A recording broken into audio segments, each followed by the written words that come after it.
Hello, we're going to analyze the game that I played against the IM. This is what happened in my head. I decided to go for the Carokann playing extremely seriously. He will have to go for something. Yeah, he goes knight c3, now just capture on e4, not f6. If he goes queen e2, knight straight. Now d4, bishop d6, he went queen e2, which is a little bit tiny tricky. I decided to go bishop on e6, or actually bishop on e7, with the intention that eventually one day I might go rook e8 followed by bishop e4 check, which will win the queen. Bishop e3 is strange. g3 with the idea of going bishop g2 because he has a bishop on e2. I'm sorry, the queen on e2, so the bishop can actually get out.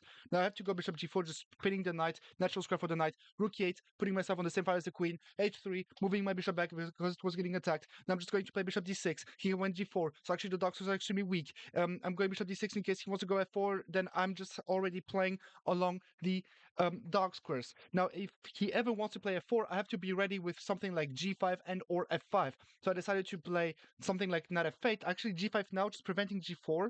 You know, knight f8 or queen c7, it doesn't matter. The whole point being, I want to prevent pawn to f4. Now he has to go f4. If he does that, actually right now, I'm going to play with c5. But he goes rook e8. It doesn't matter. I wanted to go bishop f4, but I decided to give it check first because the king is extremely misplaced on h1. Now bishop f4, we're just going to trade the dogs to bishops off. It's not that I'm going to take on e3, but I really want the pawn to stay on f2 forever. a3 is too weak. I go knight f8. I'm going to play g5, followed by knight g6, and I'm just going to win over the dog squares. Exactly. And this is what happened over, in my mind. c3 too slow. Just going to play knight g6. Now he went something super brutal. He went for queen to f5. I remember it. Please play. Faster, faster, exactly. And now the problem is that he wants to go bishop f4, which I completely missed in the game. I think I should have played queen d6 with the intention of going g6. And now if he goes bishop e4 after queen d6, there is g6, and the queen is trapped. And now I can't even play something like knight to h4 because he has queen h7, king f8, queen h8, king captures on I'm sorry, king e7, and then bishop captures on f4 with eventually check, but actually it wasn't check, and this is what I missed. This is very, very unlucky, and I thought, and I'm still losing a pawn, but actually I'm winning on e4, so it was a huge calculation mistake from me, but it doesn't matter. I went queen to c8, and here he did something very, very properly. He just captured on c8, and by the way, if he had captured on f4 before, I would have captured back with a knight. This was the whole point of knight to g6. Now he captures on c8, I have to capture back, which is very funny. Now he captures on g6, and I cannot capture on e3 because he captures on f7 with check and he wins a pawn. And I have to capture back on f4, and I'm basically having an equalized endgame. So everything is fine. I have more space in the center, so I should be a tiny bit better. But actually, we never know. Here, if he goes rook h8, it doesn't matter. I want to go for g6, f5, king f6, and just activate my king. He went rook h1, I went g6, but actually I decided to go king g6. Oh, no, actually I can't, because I saw that if he goes h4, captures, king takes f4, like rook h4. I will show you. Basically, h4, captures, the rook is no longer on the first rank. So actually I play rook e7, wasting a time, but now h4, captures. If he goes rook takes rook e1, he cannot play king takes f4 because of g5 fork. So I decided to just wait, capture. Now if he captures back, I have rook e1, and he's no longer in time to capture on f4 because once again g5. I have to repeat myself 5 times. And basically now he moves back. I'm playing g5 just to defend the pawn. Very important because I don't want to lose the pawn for no reason. Actually, no. I see that I play rook b1, which is brilliant. Now if he captures on f4, I can basically capture on b2. But actually, he went b4. Now rook b8. I capture on c3.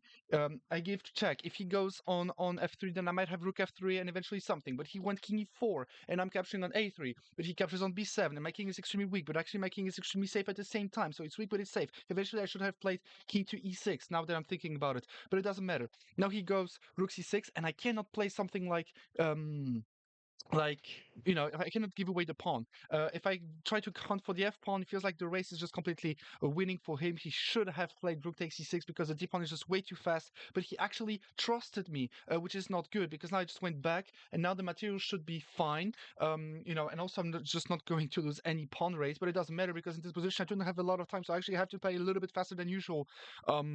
This is a little bit how it goes. Yeah, rook d7 was just completely garbage. I just went rook to b6, and now the position is going to simplify itself a lot. Although I'm not sure about what I've just did because now he can just capture on c6 and he's going to win the race. So I absolutely have to push my pawn. I cannot go king f7 because of rook c7. So now he's behind my pawn, but I'm not behind his pawn. So actually his pawn is going to win compared to me, but the king can't actually advance since the pawn is pinned. Now he went rook a7. I can't move my king because I don't want to allow king f5. I have to move my rook, but now my rook is no longer pinning his pawn. So actually he can just start push. He can start a push. I push, he pushes, I push, he pushes, and at some point he will have to capture my pawn and I will have to capture his pawn. But will I have enough time to actually survive and win the game? Who will see? No one will see.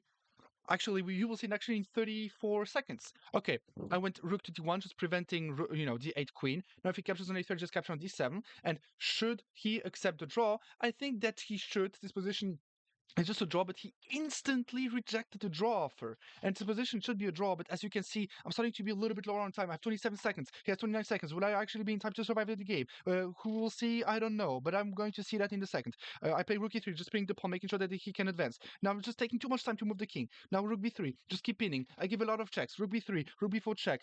If king e3, rook b3. If king is f2 check, check. Rook b3, and I'm just pinning everything. He goes rook to c6, just preventing and waiting, and eventually he's going to advance the king. Now the rook is defending the pawn, so the king can actually keep advancing, keep marching forward. You realize that he can just remove a lot of times, and I cannot remove as fast as he should because he can also just move the rook, and my rook doesn't have a lot of available squares. So actually, I might be eventually losing the pawn and giving the rook. And now you can see that I just have 9.9 seconds, and he had 30 seconds.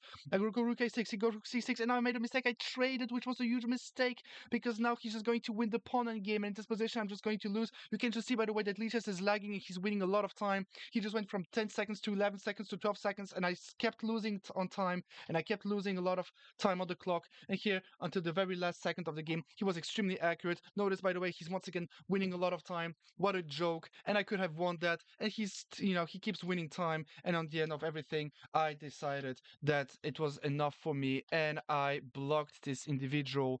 All respect, of course, to Vasil Blezic. Thank you very much for this game. I didn't enjoy the flag, but at least we know what that means. Better player wins, but the better. Thank you very much. See you in the future. Take care, everyone. Haha.